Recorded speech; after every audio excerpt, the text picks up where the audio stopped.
Anti-racism school is in session. What? It's in session. Anti-racism is not a diet, it's a lifestyle commitment. 365 days a year, live a life that's anti-racist. Ashani, teaching you, giving you that truth with love, straight, with no chaser. Understand, graceful and mindful. Open your third eye and take off your blindfold. You ain't gotta agree to understand, but understand you gotta take a stand. Anti-racism school is in session. What? It's in session. Anti-racism school is in session. What? It's in session. Ashani Mfuko wants to educate people about racism. She created a family-friendly monthly seminar called Anti-Racism School is in Session. And every month, she'll be talking about different ways to be anti-racist. Welcome to Anti-Racism School is in Session, bringing you an uncommon perspective to common issues related to racism. I'm your host, Ashani Mfuko, and on this show, we talk about how to become anti-racist, how to live an anti-racist lifestyle, and how to raise anti-racist kids. Why do we do that? Because we want to create a more beautiful, safer, more equitable world for all people. So there are a few things that I want you to know. You are safe here. This is a safe space for you. You don't have to feel shame here. You don't have to feel judged. This is a no judgment zone. You are safe here. We're all here to learn, to grow, and to do better. So you never have to feel like, oh my gosh, this is so bad. I'm so ashamed. I can't believe I didn't know this. It's okay. You're in school and you go to school to learn. So you are safe to self-reflect, to remain open-minded. You are allowed to feel whatever you're feeling, accept what you're feeling, and then ask yourself, why do I feel this way? Some things that I may say on this show, they may offend you, but it's okay. That is how you grow. Ask yourself, why do I find this offensive? What is offensive about what she just said? And why am I offended by it? I'm all about asking questions, which is interesting because the topic of today's show is 10 questions that you need to ask during every conversation about racism. 10 very important key questions you need to ask during every conversation about racism. See, the thing is, some people don't want you to ask questions. They want you to just accept and believe whatever they tell you. They don't want you to read books. They don't want you to get educated. They don't want you to research. They don't want you to explore. They don't want you to listen to the people who have lived experience with systemic racism and anti-Black racism. They don't want you to do that. They want you to remain ignorant about a lot of these issues. But guess what? You're in the right place because I'm here to teach you all the things that you didn't learn in school, all of the things that your parents never taught you because they didn't know any better. You're going to learn them here. And not only will you learn here, but you are going to grow. You are going to transform your mindset, and you're going to get a deeper understanding of how insidious systemic racism and anti-Black racism are, so that you can recognize them when you see it in action, when you see it within yourself, showing up at times where you never thought like, oh my gosh, did I just say that? Did I just think that? It's okay. You're here to learn and you're here to grow. All right. So the top 10 questions that you should be asking during every conversation about racism. I'm going to start off with the top 7, and then we're going to explore some ideas together. And no matter what I share on here, I always want you to go and do more research on your own. Don't ever feel like I'm just going to take what Ashani said and that's what it's going to be, and I'm just going to leave it at that. Or if you have questions and you say to yourself, well, Ashani said this on her podcast, but I never heard that before, or I don't really know about that. I don't know how I feel about that. Listen, don't take my word for it. Go and do your own research. Okay. I'm always going to share resources with you. I'm going to share books with you. I'm going to share documentaries with you that you can watch, but always do your own research. Don't watch this podcast on YouTube or listen to it on your phone or while you're driving in the car and then just say, oh, okay, well, maybe I'll get to that later. Maybe I'll research that later. No, make a plan. Every time you listen to this or watch this podcast, say to yourself, all right, after the podcast is over, I'm going to take 5 to 10 minutes just to research one thing that she said on the podcast. Just one. That's all. That's how you learn. That's how you grow. And you want to be in a habit of doing your own research on things. Okay? Get into the habit of doing your own research and get into the habit of asking more questions, thinking more critically. Okay? And the 10 questions that I'm going to give you today are going to help you to do just that. So let's get started. So before I give you the questions that you should be asking during conversations about racism, I actually have a few questions for you. Now, I will say this is a trigger warning because I am going to talk about abuse. Okay? So take a deep breath and let's explore something together. Now, I asked these questions in one of my recent videos on social media. If you're not already following on social media, you can follow the podcast at Anti-Racism School is in Session on Instagram and Anti-Racism School on TikTok. If you want to follow me personally, I am Ashani Mfuko Official on Instagram and Ashani Mfuko on TikTok. So I posted a video asking the questions that I'm about to ask you right now, and the response was overwhelming. Overwhelming. I never expected to receive this type of response to this video, but it was eye-opening for so many people. They said, I never thought about that before. I never looked at it like that before. Wow, this just opened my eyes. This just gave me a new perspective that I never considered before. Some people even said, I can't believe I missed this. How could I have not understood this? How could I have not made this clear connection before? But that's all a part of the process on your anti-racist journey, learning and growing. Okay, we've taken a deep breath and now we're ready to talk about something really difficult.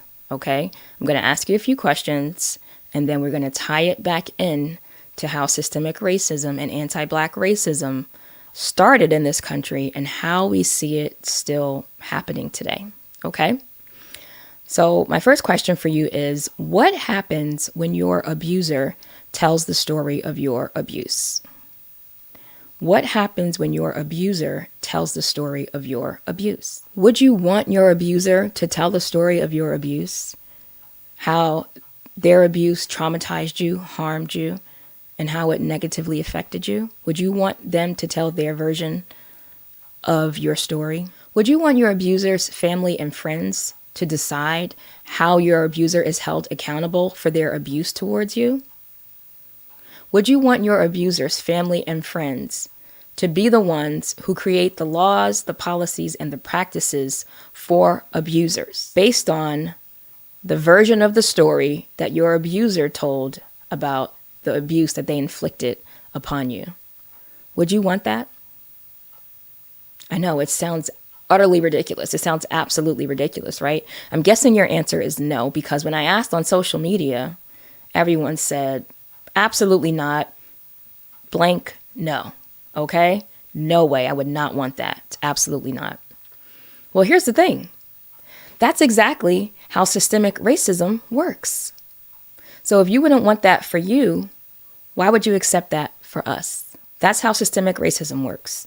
So when we go back hundreds of years and we think about the founding fathers, when we think about the European settlers who came here and brought West Africans here against their will and created this system of chattel slavery, created systemic racism, created this ideology of white supremacy, we have to remember that those people and their ancestors, which is what? Their family, right?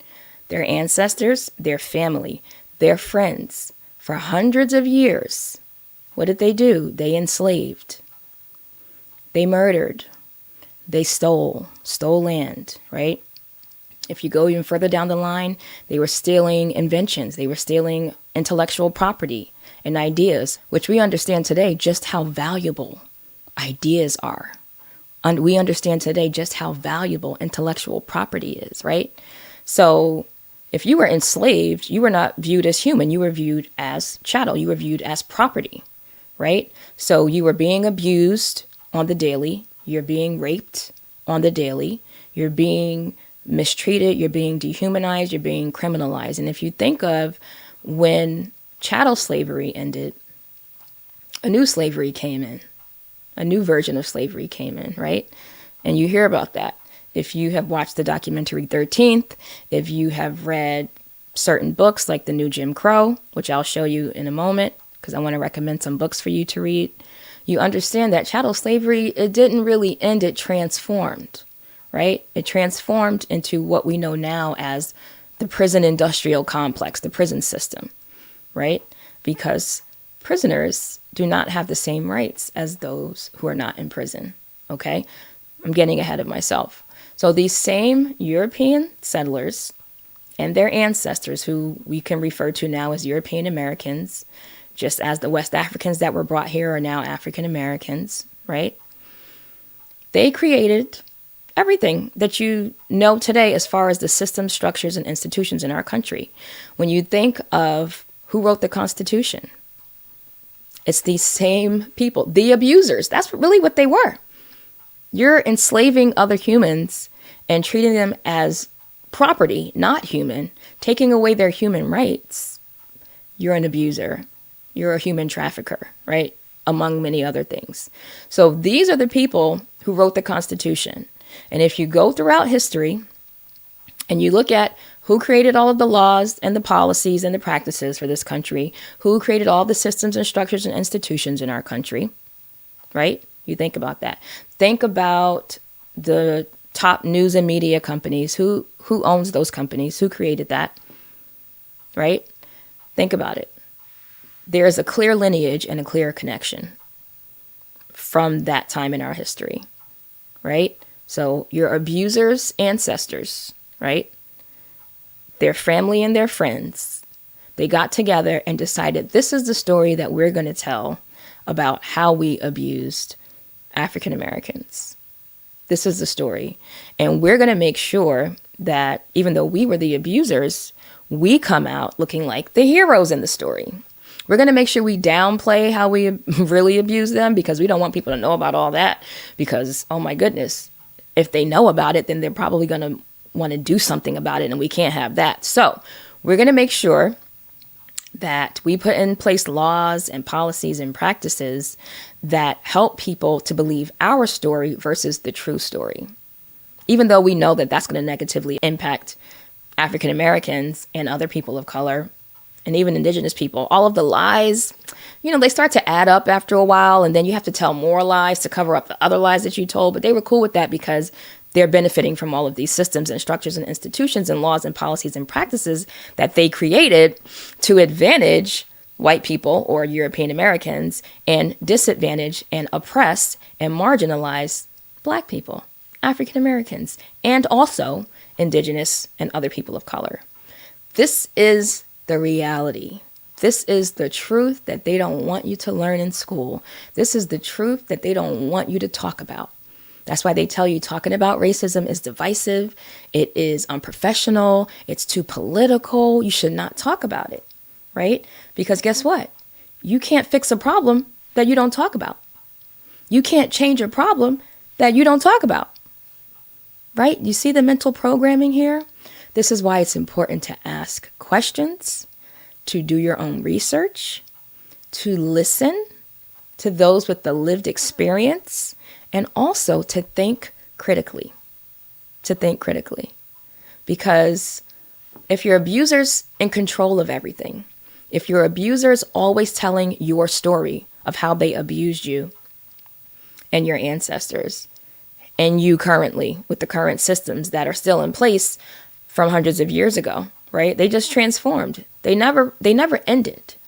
That's the thing. And then you have to remember too, even as laws and policies transform, people's mindsets stay the same. Because how do you begin to shift someone's mindset? It's through education. That's why education is always being attacked. And here's a little extra tip for you. Here's a red flag for you to look out for. Anyone who does not want you to read books. Anyone who wants to control what books you're able to read, what books you're allowed to read, what books you're allowed to use in your classrooms, right? That's a red flag. That's a manipulator. They are trying to manipulate you en masse. They're trying to manipulate and lie to you because they want you to believe their lies. They want you to believe their version of the story of abuse and not the truth and not the facts. That's why they're telling you, no, you can't read that. No, those books are banned. No, you can't talk about that. No, you can't talk about this, because they want you to only listen to whatever story that they're feeding you. Doesn't that sound like an abuser? And then they get their friends and family involved. And then they get people to turn against you. That's called anti-Black racism. They tell you lies like Black people commit more crimes, which is a lie. And guess what? You have access to the internet where you can research that for yourself and find out that is an untruth. That is absolutely not true at all.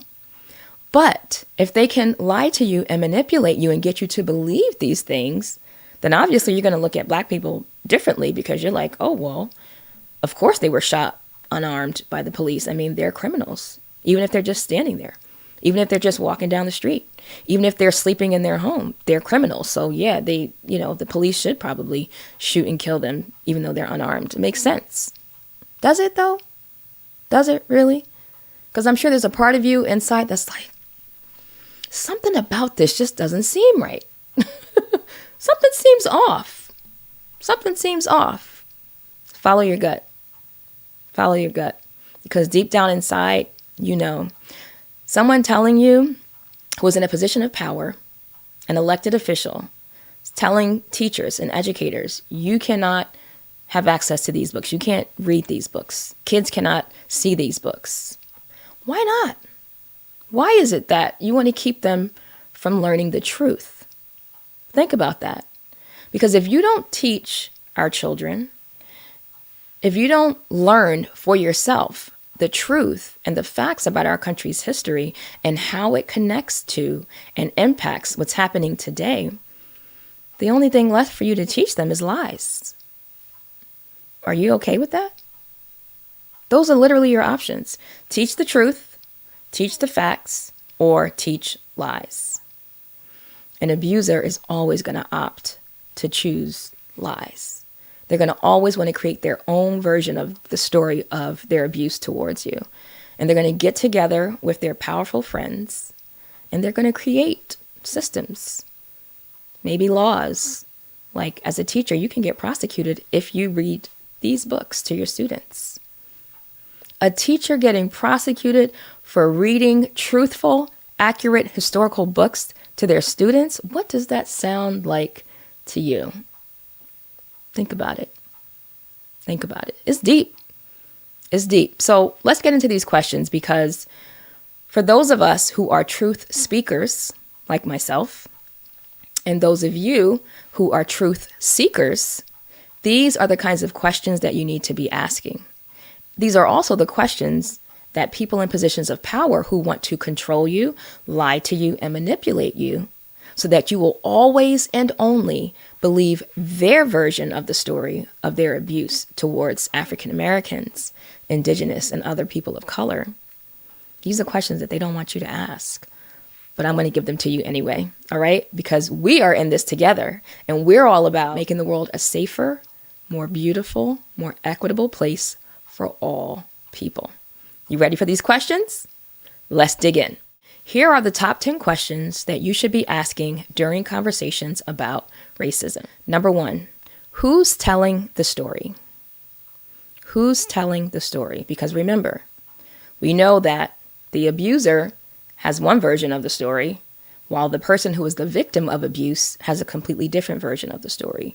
So when you're talking about anti-Black racism, systemic racism, ask yourself, who is telling this story? Also ask yourself, what story are they telling? Is it a story that glorifies the abuser, that makes the abuser look good, puts them in a more positive light, while not telling the accurate story of their abuse and how it has negatively affected the victims of their abuse, how it has traumatized, right? And trauma is generational. That's serious. Generational trauma is a serious issue. So, who's telling the story? What story are they telling? And number 3 is, whose version of this story am I hearing? Am I hearing it from the people who have been harmed by this abuse, right? So when we're talking about anti-Black and systemic racism, what version of the story are you hearing? Are you hearing the story from the people who have been targeted, the people who have been negatively impacted, the people who have been harmed? Are we telling our own story, or is someone else telling the story for us? Now it's going to start getting good. Number 4, who has the most money in this story? Now you might say, well, Ashani, why is that relevant? Who has money? Who doesn't have money? Because typically the person who has the most money also has the most power. So I want you to ask yourself, who has the most money in this story? Who has the most power in this story? And who has the most influence in this story? Okay, that was 4, 5, and 6. Who has the most money in this story? Who has the most power in this story? Who has the most influence in this story? I want you to think about that. Question number 7. How does their money, power, and influence impact the story they tell and their role in the story? Did you catch that? How does their money, power, and influence impact the story they tell and their role in the story? So if your abuser is in a position of power, right? If your abuser is in a position of power, we can think about how we've seen this play out in corporate America. We can think about how we've seen it play out in politics. We can think about how we've seen it play out in Hollywood. If your abuser is in a position where they have lots of money, way more money than you have, they're in a position of power, they're in a position of influence, people look up to them, people respect them, people listen to them because they have power. And then here's you, the victims of their abuse, right? Trying to bring light to this abuse, trying to bring attention to this abuse. If they're telling the story and they have all the money, power, and influence, what story are they really telling? And what role do they play in their story? Is it the actual factual role that they play in the story? Or is it a modified version that they're telling to make themselves look better? There is a clear connection here, y'all, between the stories that you hear from an abuser and the stories that you've been taught about systemic racism and anti-Black racism. Think about who told me the stories that I know. Who told me the history that I know? Who told me the information that I know about systemic racism in America and anti-Black racism? Who told me that? Who taught me these stories? And what role did they play? What role did they play in the story? Were they innocent? Hey, I didn't do anything. This stuff happened years ago. It has nothing to do with me. Actually, it has everything to do with all of us because we're living here. And the reality of our society today is a direct reflection and directly connected to the reality of our past. Think about it. People who say, well, just leave the past in the past. Forget about the past. That was so long ago. Those are the people who are okay with the status quo, and they are more than likely benefiting from the status quo. Knowing that people are being harmed by the status quo, they want to maintain it because they think, well, it's benefiting me, so I don't care. Leave the past in the past. That was so long ago. Why are you talking about the past? The past has no connection to what's happening today. Ooh, the biggest lie ever. When you go to the doctor for the first time, what do they ask you about? They ask you your medical history when you go to the doctor. Why? Because what happened in the past directly connects with and affects what's happening today. You go to apply for a job, go on an interview. What do they ask you? They ask you about your work history. Why? Because what happened in the past is directly connected to and affects what's happening today. Does that make sense? Are you understanding what I'm saying? Our history is directly connected to our present. The past and the present, we cannot separate the two. As a result, people want you to be ignorant, and they want to prevent you from learning the truth so that you will be more easily accepting of the lies that are being fed to you. But this is the information age, y'all. We have the internet, okay? We have our phones. We have social media. And shout out to all of my amazing TikTok followers who are underage, who watch my anti-racism education videos and are learning the truth, learning the facts, learning how to be anti-racist, and sharing it with your family members who are older than you, who are adults, who are grown-ups, who don't know half of the things that you know because you're learning the truth on TikTok. Shout out to y'all. Shout out to you. All the 12-year-olds, 13-year-olds, 14-year-olds, 15, 16-year-olds, sending y'all all the love. Sending you all the love. Keep on learning. Keep on asking questions. Keep on seeking truth. Don't let anybody tell you that you cannot learn the truth, that you shouldn't read books, that you shouldn't research, that you shouldn't explore. It's a red flag of a manipulator, of an abuser, of a liar, that they don't want you to be educated. Because the less educated you are, the less you know, the more easy it is to manipulate you. And when you start to believe and internalize those lies, they can control you without even doing anything, without even talking to you, because they've programmed you mentally. And that's what happens to a lot of people. Okay? So before I get into these last 3 questions, I want to let you know something really important. Talking about racism is not divisive. I'm going to say that again. Talking about racism is not divisive. You know what is divisive? Racism. Racism is the problem. Systemic racism and anti-Black racism. They are the problem. And the people who uphold those racist systems, the people who embrace and perpetuate anti-Black stereotypes, ideologies, biases, that's the problem. So anytime someone tells you that talking about racism is divisive, red flag, because talking about the problem is not the problem. The problem is the problem. That's common sense. Talking about the problem is not the problem. The problem is the problem. So talking about racism is not the problem. The problem is racism. So let's make sure we stay focused on that. Okay?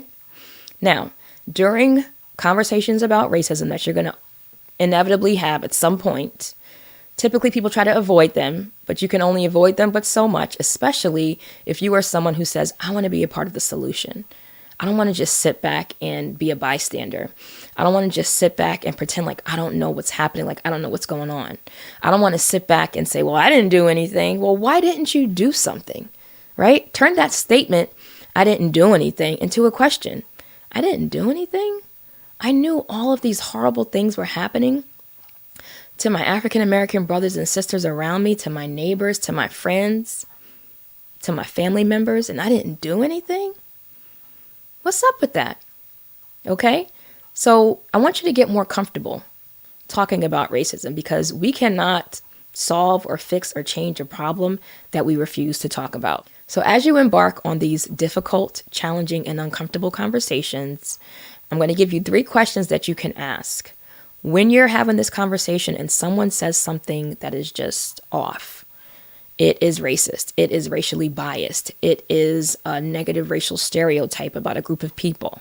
I'm going to give you 3 questions that you can ask them to engage them and to help them to start to think a little bit more critically and to reflect on what they just said. Okay?